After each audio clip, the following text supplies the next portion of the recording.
ఆంధ్ర భద్రాద్రి కడప జిల్లా ఒంటిమిట్టలోని శ్రీ కోదండ రామస్వామి ఆలయం వార్షిక బ్రహ్మోత్సవాల ఏర్పాటును వేగవంతం చేయాలని టీటీడీ జేఈఓ వీరబ్రహ్మం అధికారులను ఆదేశించారు. బ్రహ్మోత్సవాలపై ఒంటిమిట్టలో ఆయన అధికారులతో సమీక్షా సమావేశం నిర్వహించారు. ఈ సందర్భంగా ఒంటిమిట్ట బ్రహ్మోత్సవాల నిర్వహణపై అన్ని శాఖల అధికారులతో ఆయన సమీక్షా సమావేశం నిర్వహించారు. శ్రీరామనవమి పండుగ సందర్భంగా మార్చి 26న అంకురార్పణ, 27న ధ్వజారోహణం, ఏప్రిల్ 1న శ్రీ సీతారాముల కళ్యాణాన్ని వైభవంగా అత్యంత వైభవంగా నిర్వహించనున్నట్లు తెలిపారు. ఈ కళ్యాణానికి రాష్ట్ర ముఖ్యమంత్రి చంద్రబాబు పట్టు వస్త్రాలు తీసుకుని వస్తారన్నారు. భక్తులకు అన్న ప్రసాదం, త్రాగునీరు, క్యూ లైన్లు, వసతి షెల్టర్లు, వైద్య సదుపాయాలు, భద్రత, పార్కింగ్ వంటి ఏర్పాట్లు సకాలంలో పూర్తి చేయాలని సూచించారు. బ్రహ్మోత్సవాల ప్రచారాన్ని విస్తృతంగా చేపట్టాలని, ఎల్ఈడీ స్క్రీన్లు, సాంస్కృతిక కార్యక్రమాలు, భజన కార్యక్రమాలు నిర్వహించాలని తెలిపారు.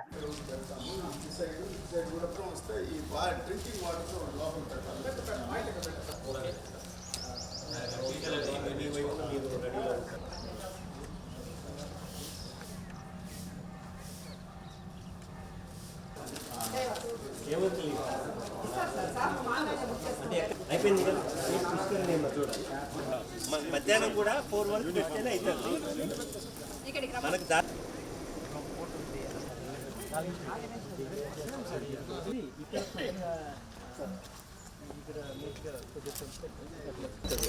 జనాలు కూడా ఉంటారు.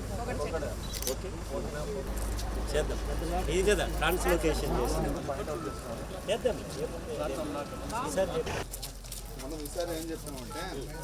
ఇది అవి పనిచేస్తున్నాయా అంటే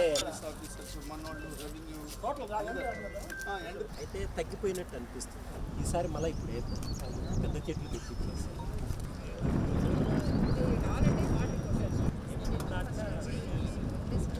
సంబంధం మొత్తం అక్కడున్న నేను ఎట్లా కొడతాను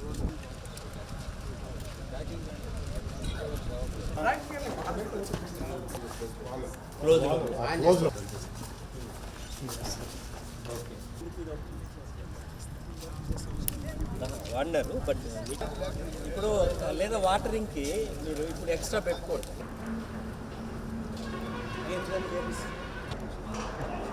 ఒంటిమిట్ట శ్రీ కోదండ రామస్వామి బ్రహ్మోత్సవాలు, అందులో ముఖ్యంగా శ్రీ సీతారామ కళ్యాణ మహోత్సవం సంబంధించి అరేంజ్మెంట్స్ మీద ఈరోజు టీటీడీకి సంబంధించిన అందరు ఆఫీసర్స్తో రివ్యూ చేయడం జరిగింది.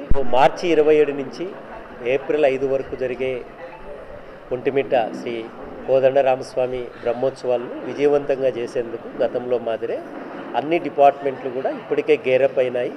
వాళ్ళ యొక్క ఏర్పాట్లన్నీ చాలా చక్కగా చేస్తూ ఉన్నారు. సో ఆల్ డిపార్ట్మెంట్స్ యొక్క నీడ్స్ ఏమైతే ఉన్నాయో వాళ్ళ అవసరాలన్నింటినీ కూడా ఈరోజు మరొకసారి రివ్యూ చేసుకోవడం జరిగింది. సో భక్తులకి ఎలాంటి అసౌకర్యం కలగకుండా బ్రహ్మోత్సవాల్లోనూ మరియు సీతారామ కళ్యాణం చక్కగా వీక్షించేదానికోసము భక్తుల వైపున ఉన్న సౌకర్యాలు ఏదైతే ఉన్నాయో వాళ్లకు త్రాగునీరు అయితేనేమి, తర్వాత ప్రసాదాలు, తర్వాత భోజన సదుపాయాలు, తర్వాత సమ్మర్ కాబట్టి సమ్మర్లో ఇబ్బంది లేకుండా ఉండడం కోసం ఏర్పాట్ల మీద ప్రత్యేక శ్రద్ధ పెడుతూ ఉన్నాము.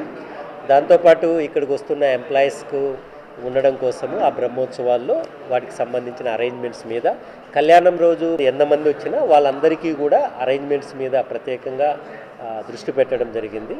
సో ఆల్ డిపార్ట్మెంట్స్ అంతా కూడా నెక్స్ట్ ఈ రోజు నుంచి కంటిన్యూగా ఎవ్రీ వీక్ వాళ్ళ యొక్క వర్క్స్ను రివ్యూ చేసుకుంటూ ఈసారి జరగబోయే శ్రీ కోదండరామస్వామి బ్రహ్మోత్సవాలను, ముఖ్యంగా అందులో అతి ముఖ్యమైన శ్రీ సీతారామ కళ్యాణం అరేంజ్మెంట్స్ను చక్కగా చేస్తామనేసి టీటీడీ నుంచి భక్తులందరూ పాల్గొనేసి శ్రీ సీతారామ కళ్యాణం విజయవంతంగా చూస్తూ బ్లెస్సింగ్స్ పొందాలని కోరుకుంటున్నాను. ఓం నమో వెంకటేశ్వర.